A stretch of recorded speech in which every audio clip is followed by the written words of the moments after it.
മാതാപിതാക്കളെ മാപ്പ് ഇനി അങ്ങോട്ട് തന്നിട്ട കൂത്ത്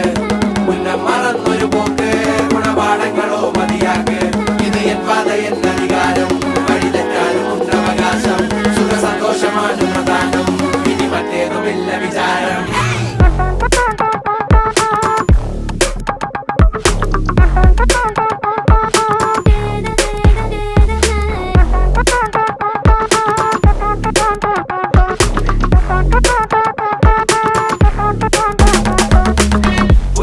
ഇനി പുനരധിവാസം അടിമുടി ഒരു പുതിയ വിലാസം തനി നിറമിട്ട് തണിയണ നെഞ്ചെ കാട്ട് തോന്യാസം കിതക്കിതക്കണ പെടക്കണ ശ്വാസം ചെവികളിൽ ഇനി അരുതുപദേശം തനി നിറമിട്ട് തണിയണ നെഞ്ചെ കാട്ടു തോന്യാസം ചട്ടപ്പാച്ചിലാണടി പതറുകയില്ല നേടി സ്വാതന്ത്ര്യം മുഖ്യൻ താഴെ വന്നൊരു ചെറുപൊടി മീശയിൽ ആത്മവിശ്വാസം കാണും